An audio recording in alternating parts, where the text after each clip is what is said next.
X plus 2y এর বর্গ। আমরা করব এক্স প্লাস 2y এর বর্গ। তাহলে এত এর বর্গ,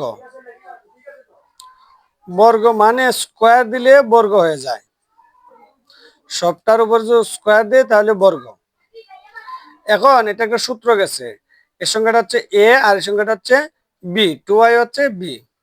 তাহলে a plus b whole square, a plus b whole স্কোয়ারের সূত্র a square plus 2ab plus B square, a মানে এক্স, স্কোয়ার প্লাস সূত্রে 2 এ মানে এটা এক্স, 2ab বি মানে 2y plus B square, 2y অবশ্যই ব্র্যাকেট দিতে হবে, square square plus 2ab plus B square, X এর উপরে স্কোয়ার প্লাস 2 আর 2 গুণ করলে 2 দুগুণে 4, 4xy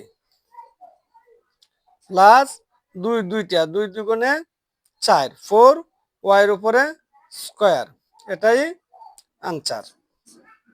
আমি আরেকটা অঙ্ক দেখাচ্ছি, দাগটা হচ্ছে 5x মাইনাস 3, 5x মাইনাস 3 এত এর বর্গ, এত এর বর্গ। আমরা জানি স্কোয়ার দিলেই বর্গ হয়ে যায়, এই যে স্কোয়ার।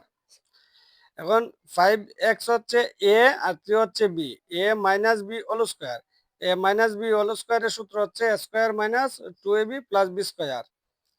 এ অবশ্যই ব্র্যাকেট দিতে হবে, স্কোয়ার মাইনাস 2a, এ মানে 5x, বি মানে 3 প্লাস বি স্কোয়ার মানে 3 স্কোয়ার, 5 দুইটা 5 5 25 গুণ হবে এক্স এর উপরে স্কোয়ার, এই সবগুলা গুণ 2 দ্বারা 5 রে গুণ করলে 5 দুগুণে 10, 10 রে 3 দ্বারা গুণ করলে 3 10 30, 30x প্লাস 3 দুইটা 3 তিরিকা 9 অর্থাৎ 9। এটাই আনসার। আশা করছি কোনো সমস্যা হচ্ছে না। ধন্যবাদ সবাইকে।